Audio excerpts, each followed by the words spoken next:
I saw most of the world by the time I was 10. Every now and then I like to do these, like, I like to treat myself to like kind of a pilgrimage, a photographic pilgrimage every year, every other year. And this is something I had always wanted to do, just purely out of fascination and curiosity.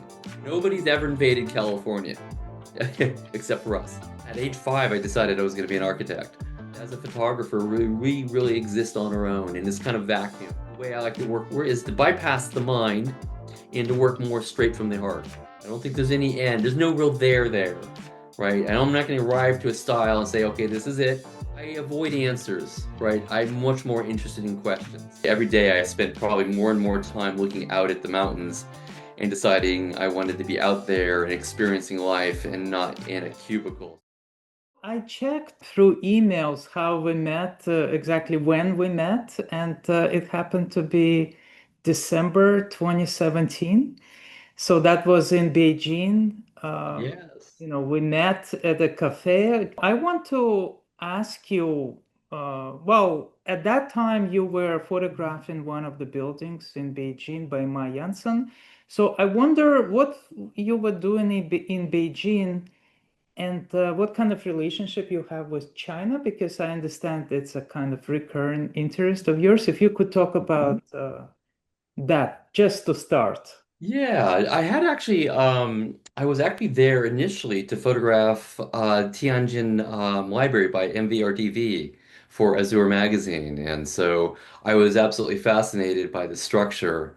And while I was there, I also contacted the Office of MAD because Choyang Towers had just been completed. So I really wanted it to be just this kind of a bit of a tour, and I hadn't been to China for many years, and and I think my underlying fascination, especially at those in that time, was the extraordinary architecture that was being built and designed there. And this was a self-initiated trip, right? Initially, yes. I reached out to the editors at Azure, and then they put me in touch with MVRDV. Also, I reached out to MAD and let them know I was going to be in the area, and and they got me access. And then you and I met in the cafe, which was just this total wonderful coincidence. But every now and then I like to do these, like I like to treat myself to like kind of a pilgrimage, a photographic pilgrimage every year, every other year. And this is something I had always wanted to do, just purely out of fascination and curiosity. I understand that your interest in photography transitioned from architecture. If you could talk about that and how did it all start? I was one of those weird child kids who just really knew what he wanted to do from a very, very early age. And at age 5, I decided I was going to be an architect.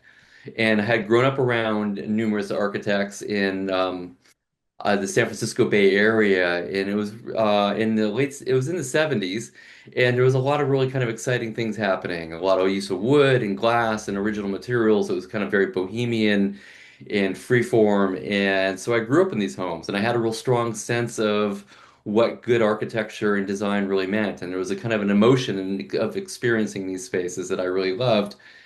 And so that stuck with me all the way through high school, where I took all the drafting courses I possibly could, and then entered architecture school at the University of Oregon. Then graduated and then worked for a number of architecture firms in the Bay Area in Seattle. So that was, architecture was something that was really, I was very, very passionate about from a very, very young age. So when did you develop this interest in photography? My whole family is full of photographers. My mom, my dad, my grandmother, my grandfather. I have a great grandparent who was very much into photography. So I was always around photographers, and it was just, and I was photographed a lot. And I then had a hobby of photography, which I brought with me into architecture school. Having that hobby in correspondence with, entering architecture, I was often asked to go out and take photographs of projects. And so that passion kind of grew to the level of the same passion that I had for architecture until one day it really outgrew architecture in terms of potential career. So what happened? What happened specifically? Was it a particular assignment? What? Yeah, well, actually, so my wife at the time when I was married, she got a job. We were in Seattle, and she got a job in Chicago. That was at the time I was designing, at a large firm designing Nordstrom's department stores and really feeling very unsatisfied with my existence. And the irony too is that the high rise that I was working in the cubicle also had this view of Mount Rainier and the mountains. And I think every day I spent probably more and more time looking out at the mountains and deciding I wanted to be out there and experiencing life and not in a cubicle. So when she got this job in Chicago, we both went, and I decided to take that as an opportunity to go back to school and went and got an MFA at Columbia College, Chicago, in photography. Oh, wow. So Yeah. that became, really. So, okay. So you took that turn very consciously. It was actually as if like one door was slowly closing and another door opened, and it was so instinctual. And I think Vladimir was one of the shocking things is how fast I really jumped through that door. And I'd already been bringing up and shooting for a long enough time and photographing projects and landscapes that I was starting to really feel something very strong and a real potential. And increasingly, people were hiring me to do work, and so there was a sense of confidence that I was getting as a photographer. And I was also beginning to see the kind of future laying out in front of me what architecture was going to really be. You already mentioned that your parents were very much interested in photography, your Uh-huh. grandparents. So what kind of family did you grow up in, if you could talk about Oh, that? What did they yeah, do? my parents were pretty extraordinary on a lot of ways. I mean, they had divorced when I was 3, but they stayed very close. And my dad was a writer, an author. He wrote 13 books on the American West. And he and I traveled together very much as when I was a very young child to Alaska. We camped up and down the California coast. We throughout the American Southwest. He always took me along when he was doing research books on the American West, and he was specifically an environmental historian. And we spent a very memorable summer in Alaska, and he was always photographing. And he became Western editor of Audubon magazine for a time and took me to Alaska with him. And when he was doing a story for Audubon, and then later became assistant resources secretary for Jerry Brown, and was very instrumental in getting the Coastline Commission Act passed in California, which protects the coast. My mom was just an extraordinary adventuress. She took me from a very young age. She took me to India, Kashmir, throughout and she worked for a Air New Zealand, and so we got to travel for free. And so she took me traveling with her to China and Hong Kong, and actually really all around the world. And I saw most of the world by the time I was 10, and had extraordinary experiences that most 10-year-olds don't have. And so those gifts from both of my parents, I just think have layered their kind of richness and the whole tapestry of visual language and experiential way of living that is really, really with me today. She worked as a flight attendant? No, she was actually in sales. She was a race car driver for a while. She Wow. she and she helped run a company that runs trips through the Himalayas and trekking tours, and so she wanted to make sure I also got to experience that lifestyle. So this is amazing. And with your father, he with his notebook and you with your camera, I know, traveled. You took an adventure in California, right? Yeah. And so a result of that was a book which was called Yes. Yeah. Do I have West. it? Oh, yes, I do have You it. have it right there. I do. That was totally accidental, by the way. The left Yeah. coast. Yes, Okay. actually. So this was a This collaboration. happened when? This was in March 2005 to 20 2008. years ago. And Dad's very first book, um, was published in 1977 called California, the Gold Coast.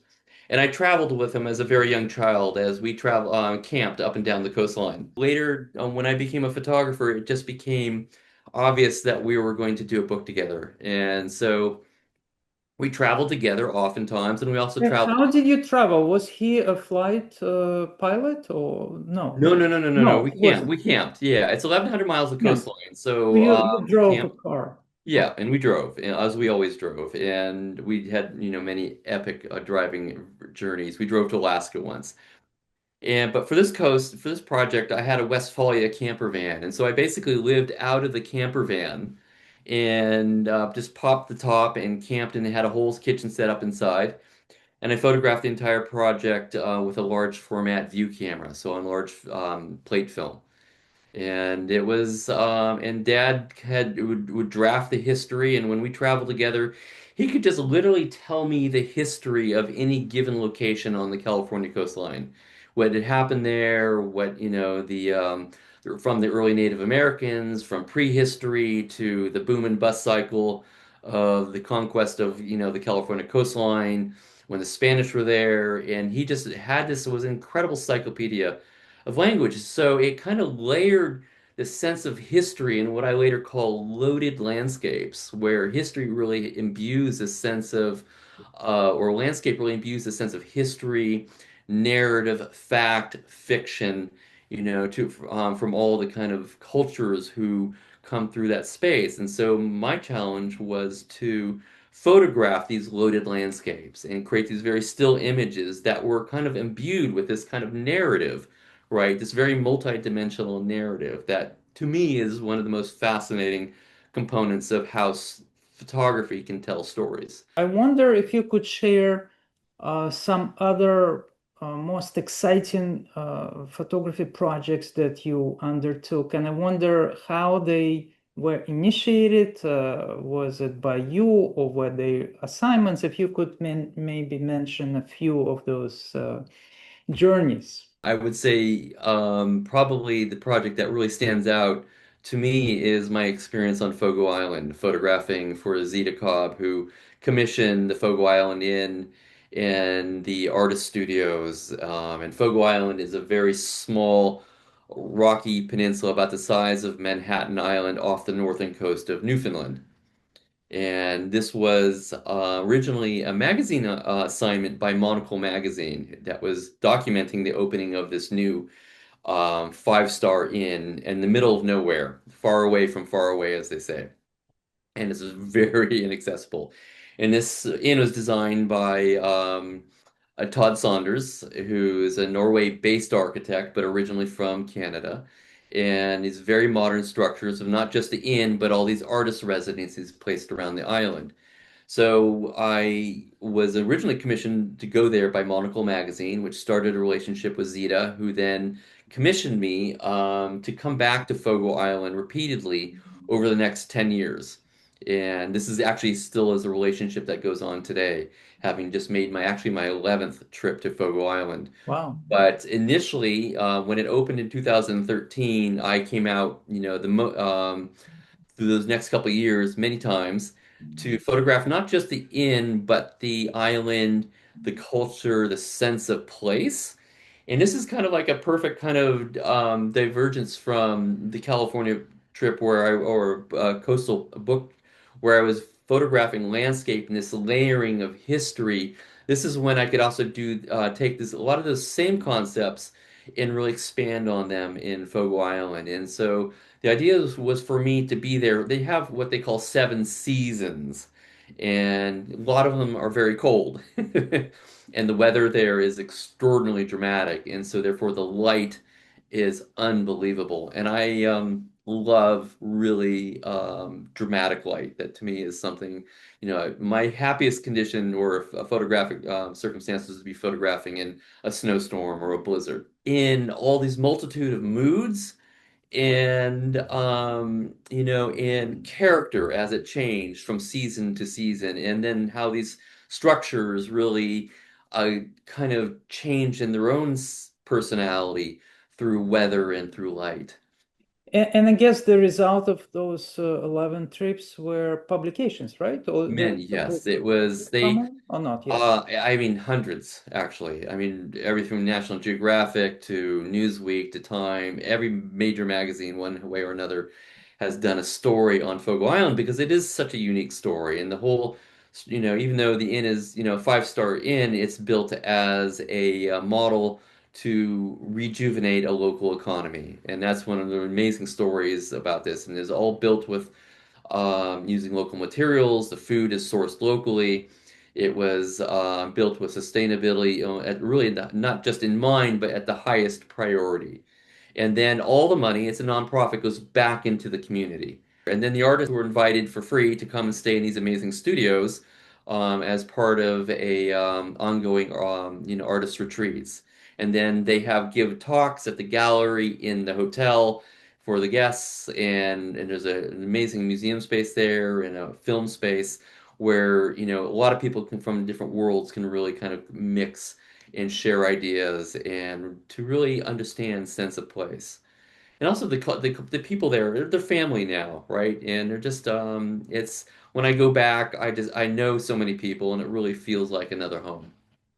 Another project I know you did, this amazing abandoned bunkers, right?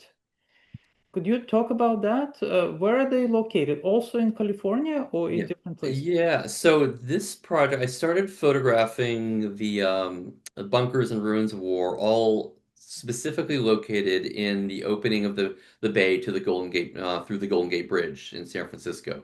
So they're all located right there. And this began in right after September 11th in 2001. And it was, I had just moved back to California, and this whole bunkering mentality was really beginning to really take over.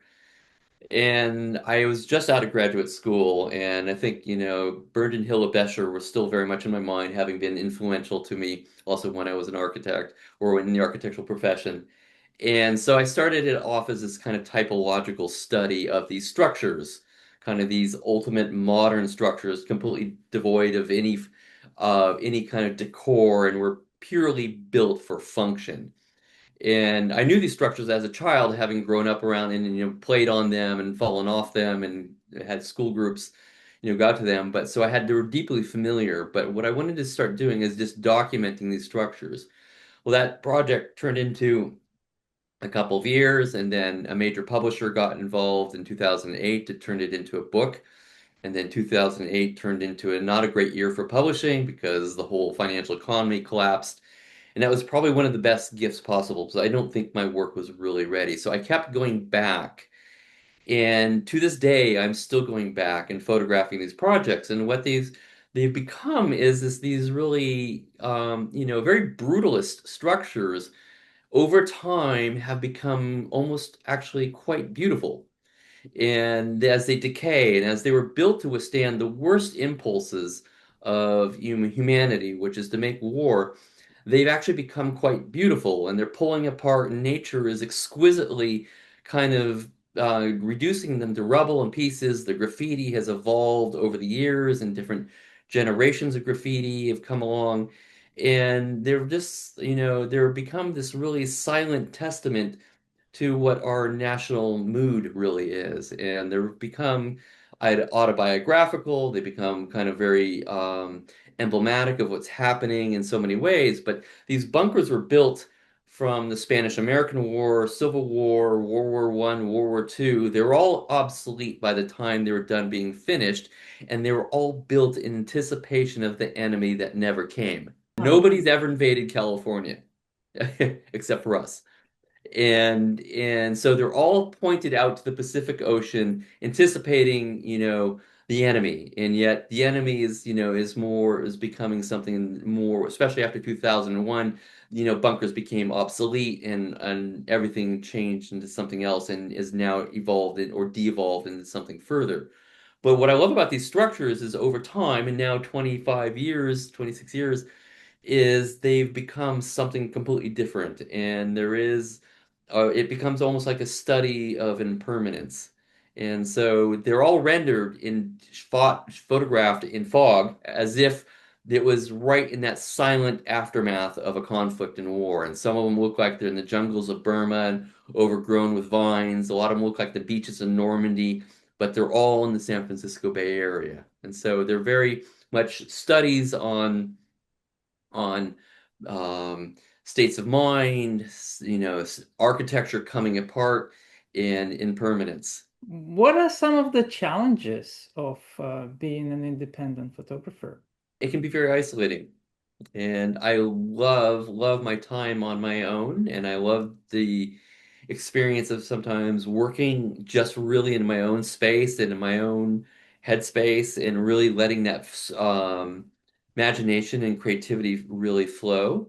But it can also times, on a daily basis, I'm not like in an architecture firm surrounded by people, and I am by nature a pretty social person, and I do enjoy being around people as much as I really enjoy being, just with me and my camera and my light. And so are these kind of real disparities of experience, and there's this times when I really need to emerge out of my internal space and begin to externalize and also really engage with people where, and then give back and give and receive in a way that is deeply meaningful. I know that you, at some point, you were teaching, right, Uh-huh. photography. So Yeah. Yeah, could yeah, I was teaching at the ICP, International Center for Photography, for about 10 years.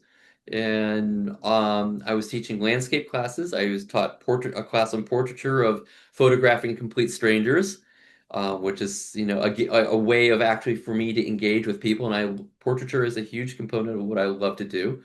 And that forces me to kind of really engage in a completely different way. And then I've taught many courses on architecture, and a lot of the people who take my courses are architects.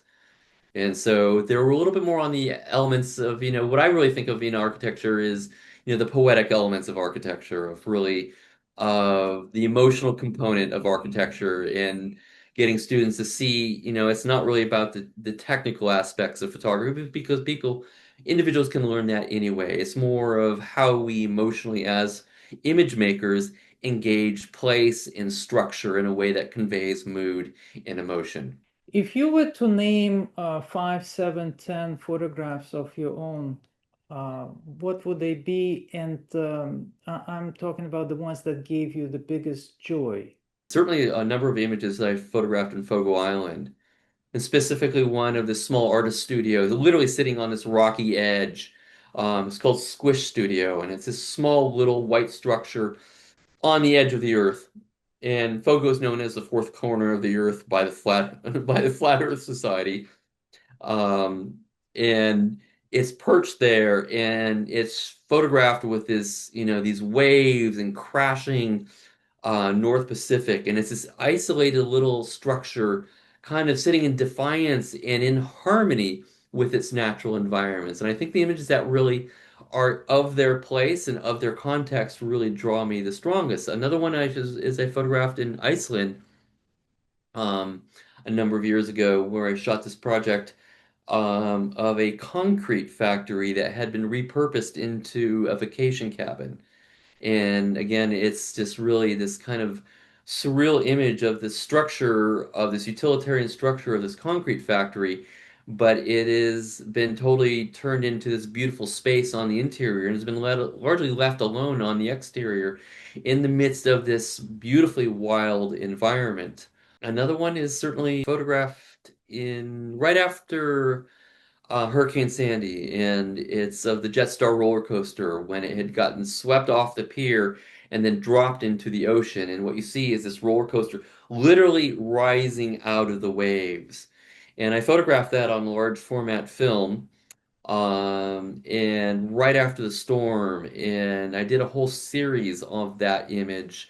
And it was kind of very emblematic for, climate change happening, and it's kind of signified the idea of the ride is over and something new and different is about to happen. And so it's a little bit of a harbinger of what's coming, and it's also surreal and a little bit beautiful in a troubling way. And I think there's images where beauty and edge kind of come together and create this little bit of this just harmonic con um, um, condition that I find really, really compelling. Another image is when I photographed Philip Johnson's AT&T Tower, and I had this amazing commission to photograph the entirety of the building after Sony had left the building. It's as if one day they got up from the chairs and walked out, and I got to photograph the interior of this building for 2 years as they slowly deconstructed the interiors and then rebuilt them. But I shot an image, a very simple image, looking through the oculus of that very famous, you know, Broken pyramid. the Chippendale top, as they called it, and looking through there. And it's a very simple image, but that means a lot. All of these images that you name, they seem to be kind of devoid of people. They are at the very edge of the earth. Well, not the one in the middle of Manhattan, but nevertheless, it was an empty building, no people. So Yeah, I well, I would say, wonder if there is to a go. coincidence in that. That It's interesting. So serendipitous. when you look at the website, you'll see that it is very people oriented, and I have a whole section on it. But yeah, there is something to that which you just pointed out in a way, as to because to me, it's very much about the story of people in place and the sense of place in people. So all the images that I've described don't show people in them, but they're very much about people in certain ways. And many images you'll see are have fully populated with individuals. But there is a stepping back and a kind of um, a fascination with environments that don't show people, but really show the layers of their inhabitations. And so they almost become archaeological. And I think the Bunker Project points to that very succinctly because the graffiti and just all the kind of notions of inhabitation that you'll see in these structures are very much about people. So yeah, there's something very haunting sometimes about an image without people, and that shows these kind of landscapes that have been seemingly abandoned or just very still and very quiet. I wonder if you follow any particular photographers from the past or now. For example, we have a couple of exhibitions right now in the city. One by, there is an enormous exhibition at the Armory on Park Avenue Diana, on the yeah. work of Diana Arbus, Mhm. and so this is very kind of people-oriented work, lots of Yeah. portraits of all kinds of people. So I wonder if you follow that. And also Edward Bartansky at the Mhm. Center for Architecture, International Center for Architecture right now. Yeah, Um, Internet Center Photography. Yeah, which I remember. probably has some similarities to your I mean, certainly work. with Bertinsky's work, I mean, I've always thought his work is extraordinary, right? And and I've yet to. I am actually t tomorrow. Well, I'm going to take the afternoon off and on a Saturday and go and see his exhibit. I haven't seen it, and I'm very excited. I've seen other exhibits of his work.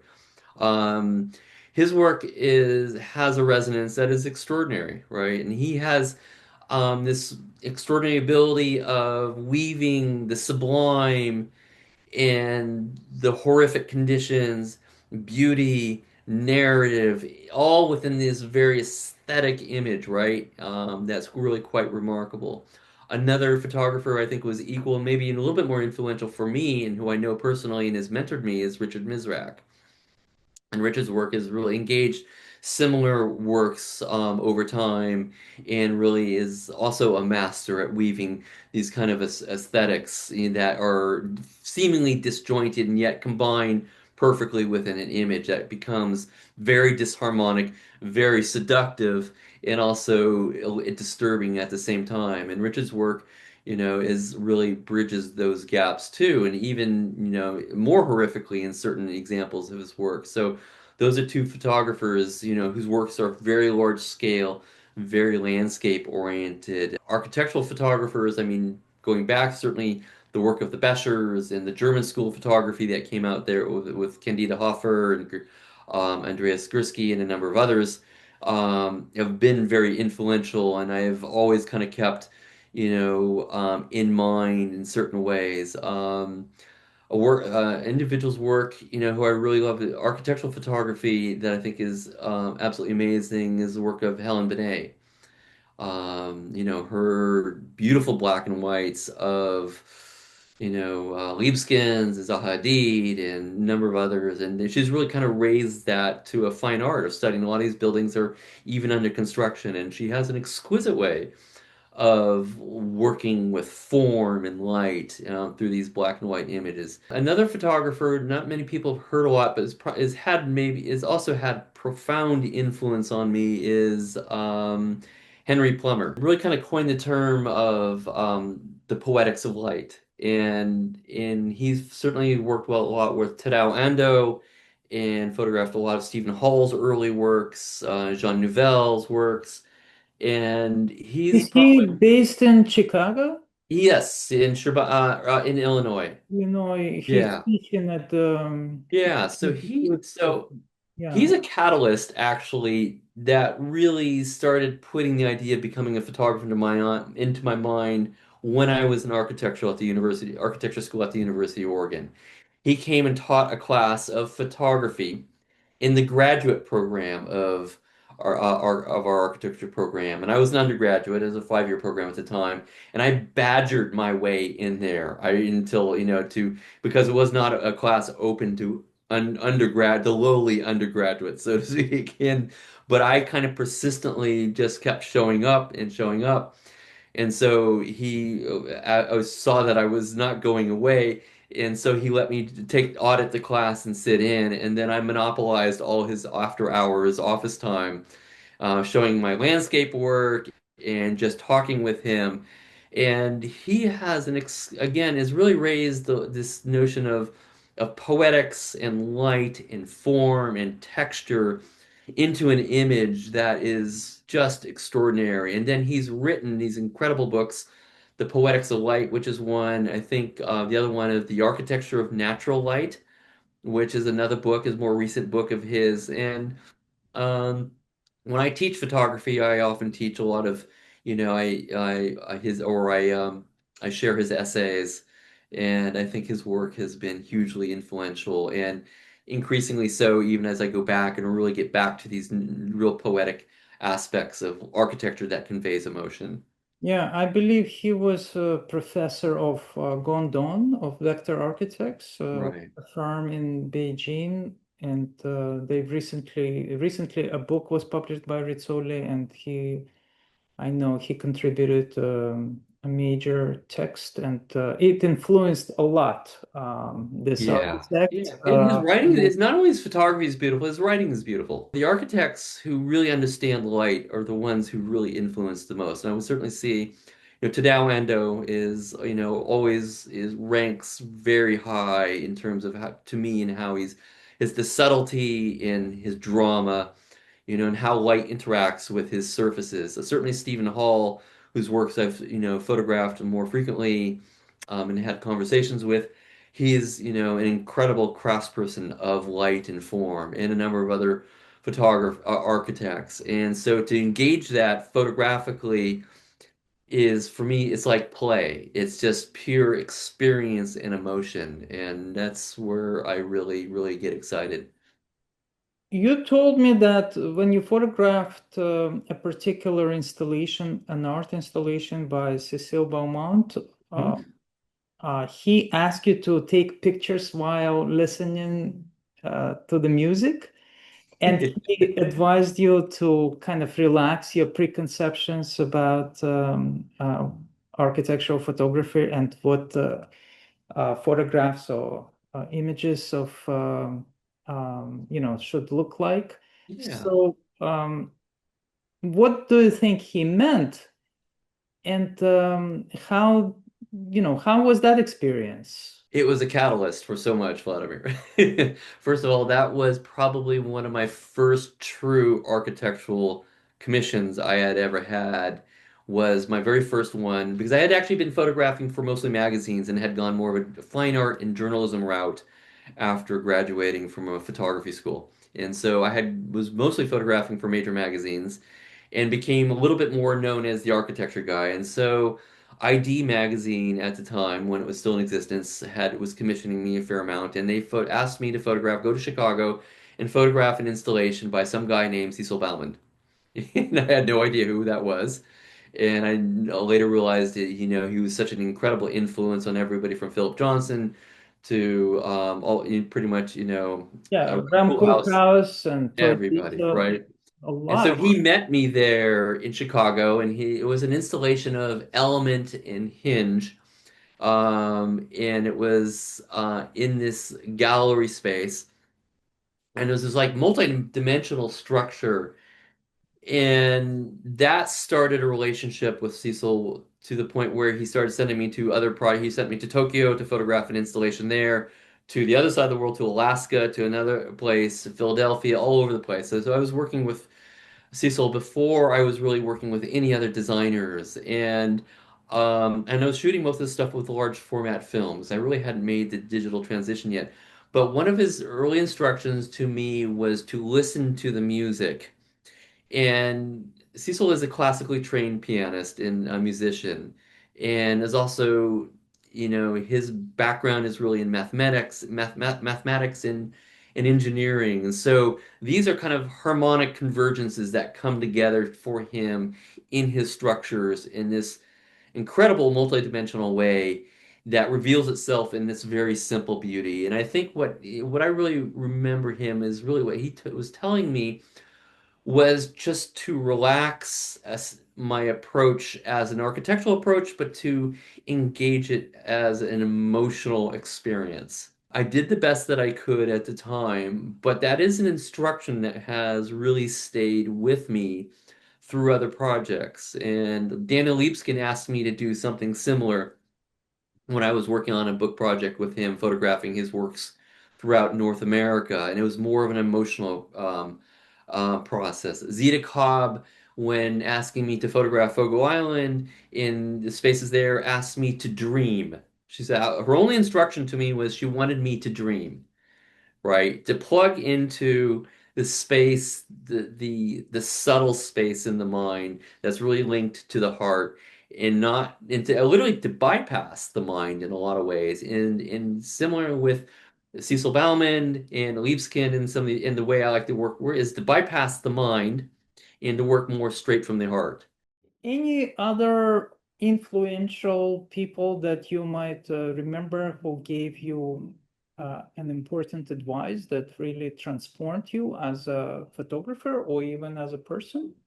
One of the individuals who really influenced me greatly is another architectural photographer that a lot of people probably may not have heard of, but by the name of Bob Thal. And he's really well known for photographing Chicago. And, as my professor, he would just repeatedly challenged me to let go of all this verbiage coming out of the mind, and again to kind of settle into a space that is more experiential and quiet. And I think, in arch I mean, anybody going through architecture school knows how brutal that process can be when you're talking with, getting reviewed by your professors, and it's not much different in photography school. And but I really thrived in that because I was really challenged in ways to look at a project as an ongoing story, right? His work is very quiet, it's very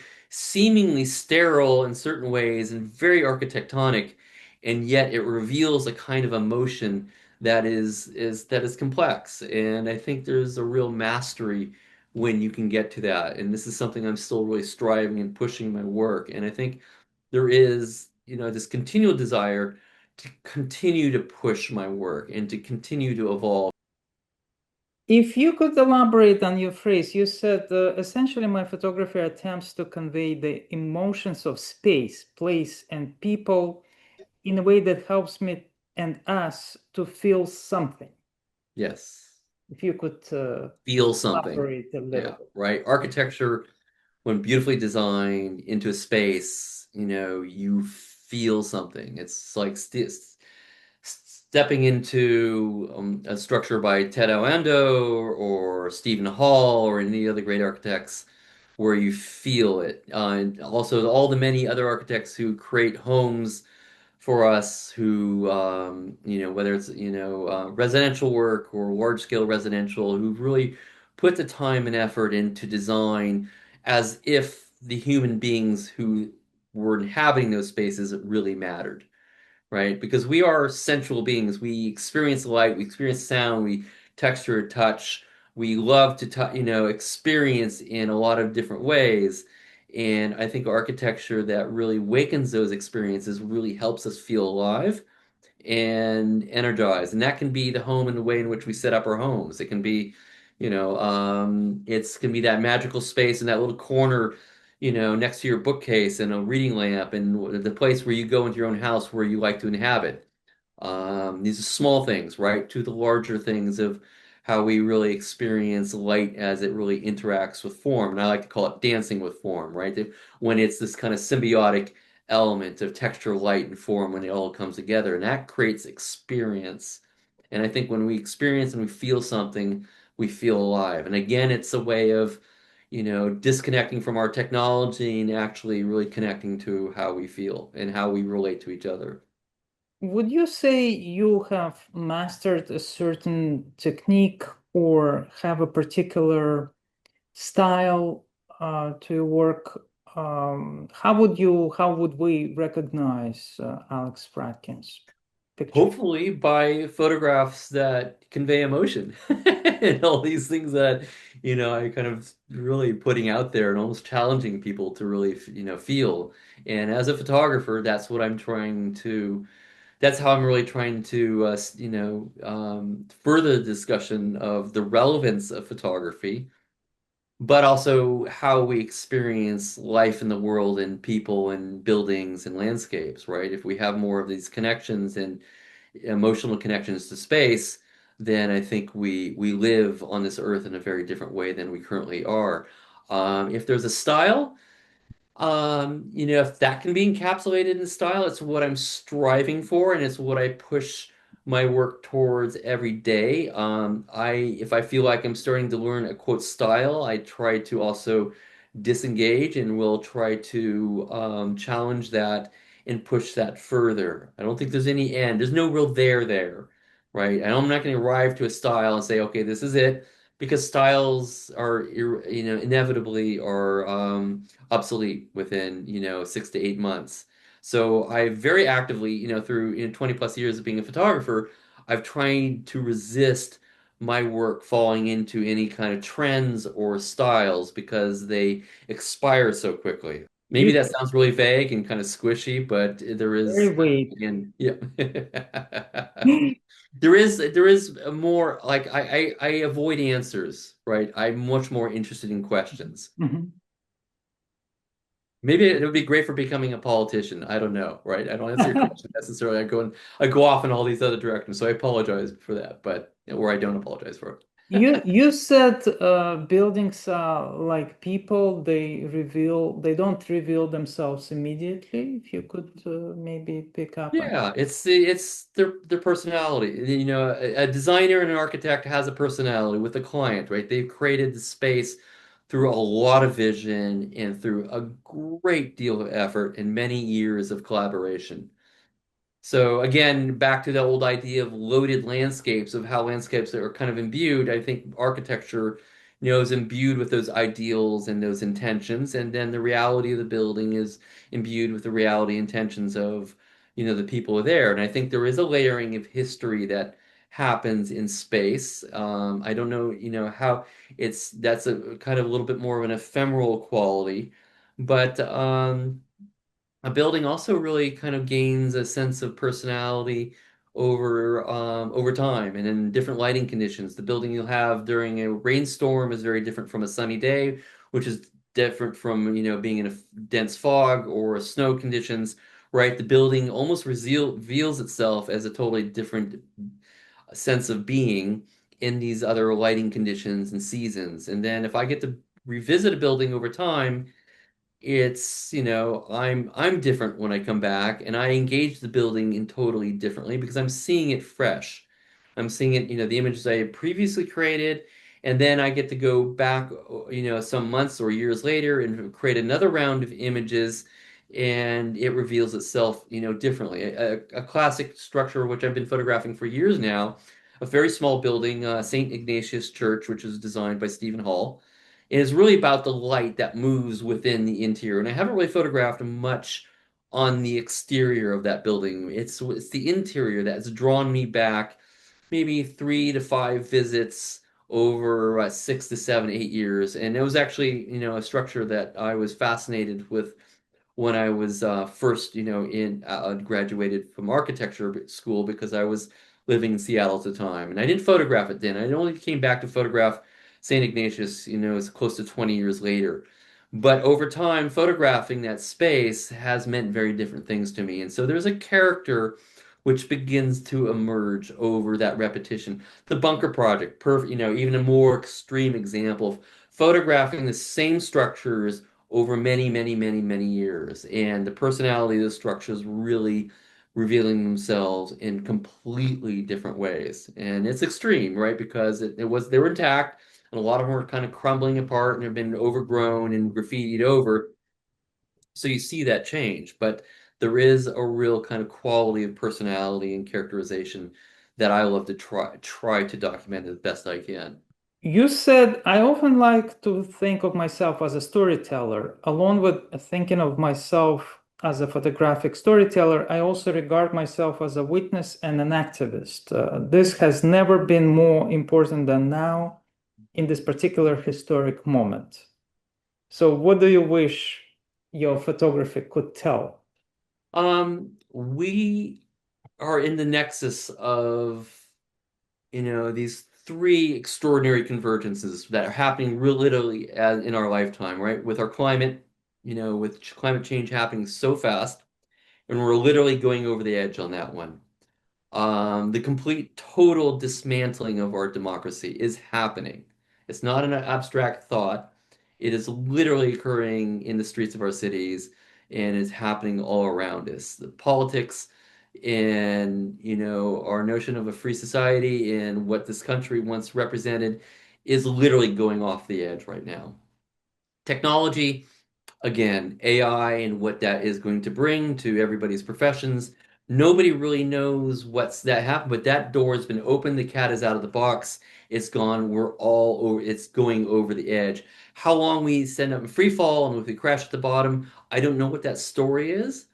But I think, as somebody who's been involved in political activism from my early, days in Oregon with, or with, trying to save the old growth forests to Iraq War One to being very involved with Occupy Wall Street, Black Lives Matter, and a number of other social and environmental things that have been happening. There's always been a significant aspect of my photography which engages those issues and contributes to the witnessing of these events and also trying to really convey a sense of, urgency that these things need to be acted on. Any professional regrets? Um, yeah, I think there's, I think in a certain ways, it's funny, I have certain regrets, but I learned so much from my mistakes. But sometimes I don't really see the historic moment happening in like I am now, but I think there's been things that have happened in the past that were transpiring that I could have really photographed and documented in more detail. And I think, right after Hurricane Sandy, I got out and I photographed a fair amount. And then I think there was, certainly the pandemic in Manhattan, I photographed a great deal. But I think there was a lot of struggle coming out of graduate school of what kind of photographer I really am. There was I was a photojournalist in one way, I was a documentarian another way. Eventually, I turned into back to architecture, and there was a lot of years struggling with what hat, I was going to put on. And I don't know if that really enriched me because so much of my work is also portraiture. And I don't know if that was in the end, I think it's really enriched me or has kept me from becoming too regimented within an individual style or subject matter. And I think I'm going to say that there was regret around that, but I think there is also a sense of of just being a photographer who really responds to light and form, and that can take on a lot of different kind of emotions and subjects. And while I consider myself mostly an architectural photographer, that is a very broad concept. I think there are other regrets that I would, that I will certainly come to mind after our discussion here. But I think if I have them, I tend to kind of try to see the enriching opportunity that those regrets really present themselves to be. What's that picture in the corner? What is that? Oh, this one? Yeah.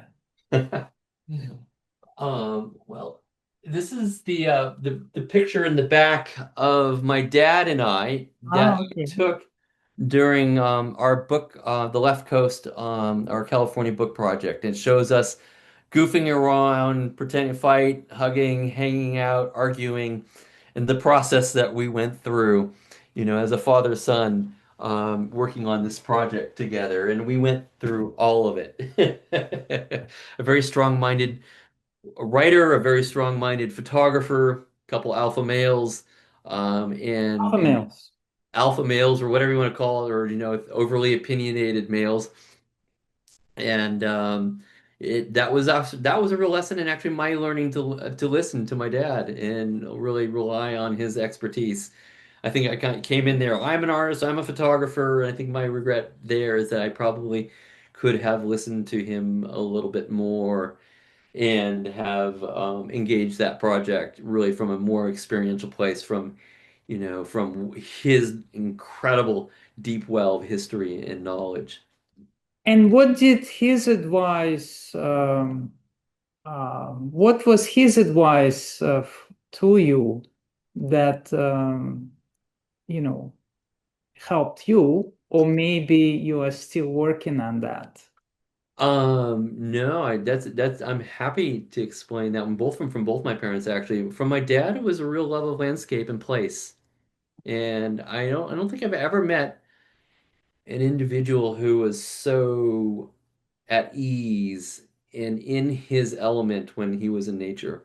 And these are experiences that we got to do and be together in, all over the American West, from Alaska to Baja, and many, many, many, many trips. Not just when I was young, but it was one of our favorite things to do when I was, in my 40s and early 50s.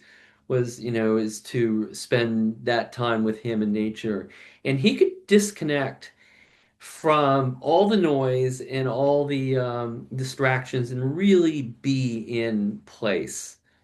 And that's something, was deeply inspiring that I'm still trying to really learn to do and really see the real healing power of nature and landscape for what it is. And I think that's something I will always, very much treasure, not in him, but also in the lesson that, in terms of the lesson I took in. With my mom, she was really fascinated with people and culture, and I think her real superpower was engaging and pulling out other people and really being present with them, and emotionally vulnerable, and also very emotionally very strong, and held a very strong container where people felt really free and open to share with her. And so she really loved to connect with people. And so I think there's a little bit of both of that I'm still working with, and hoping to keep evolving with. Thank you for sharing your story. Welcome.